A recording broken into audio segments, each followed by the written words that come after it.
मणिपुर ही क्या, पूरे पूर्वोत्तर भारत की बात की जाए तो यहाँ की स्त्रियां अपेक्षाकृत सुंदर, श्रमशील और मुखर होती हैं। आज के असम में तेजपुर और 5000 साल पहले के शोणितपुर के शासक बाणासुर की पुत्री उषा और उसकी सखी का स्मरण करें तो पाएंगे कि उस काल में भी स्त्रियां कितनी सशक्त थीं। उषा को द्वारकाधीश श्री कृष्ण के पौत्र अनिरुद्ध से स्वप्न प्रेम था और वह इस प्रेम को विवाह में बदलना चाहती थी, जो एक अभिशाप के कारण बाणासुर को स्वीकार न था। ऐसे में उषा और उसकी सखी अनिरुद्ध को द्वारका से युक्ति पूर्वक ले आई। विश्व इतिहास में यह पहली घटना है जब किसी स्त्री ने किसी पुरुष का अपहरण कर उसका पाणी ग्रहण किया। इन दोनों के उद्धार हेतु बाणासुर और श्री कृष्ण के मध्य भयंकर संग्राम हुआ। अंततः अनिरुद्ध की वधू बनाकर उषा को द्वारका लाया जाता है। नियति की योजना फलीभूत हुई, कैसे ना होती। उषा आसमान के आंगन में भुवन भास्कर की किलोलती किरण है। वो अंधकार की काली खदानों में चुपचाप पलती हुई अमर आग है, जो अवसर पाते ही दबाव के दायरे तोड़कर ज्योति शिखा के रूप में प्रकट हो जाया करती है। उषा तो प्राकृतिक पवी है। उषा शुभ शुद्ध होती है। उषा को कौन रोकेगा?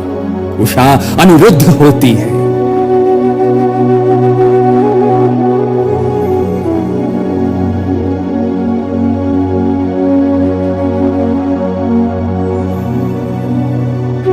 कैसा सुंदर संयोग है। तुम्हारा पितृकुल भगवान चंद्रशेखर का भक्त है और प्रतिकुल चंद्ररक्त।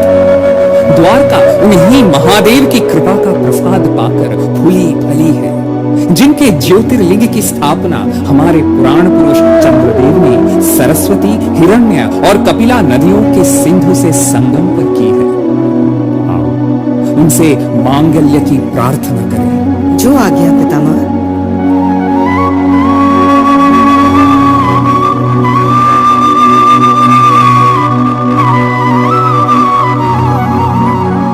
ये क्या पुत्री?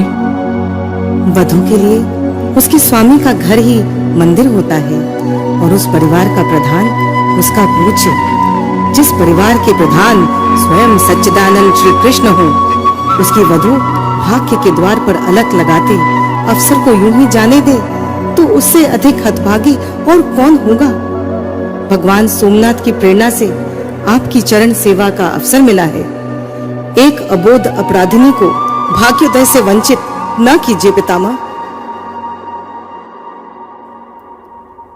लगती तो बच्ची है पर पूरी नानी है, नानी। कैसे कान काटती है बड़ी बड़ी बातों से। और इसका दोष सिद्ध हो गया कि इसी ने अनिरुद्ध का अपहरण किया था। उस प्रेमी अपराध का तो पुरस्कार मिला, पर दिन दहाड़े मेरे मन पर जो डाका डाला है उसका दंड तो इसे मिलना चाहिए ना। हाँ, पर कैसे? उत्सव करके, उत्सव करके।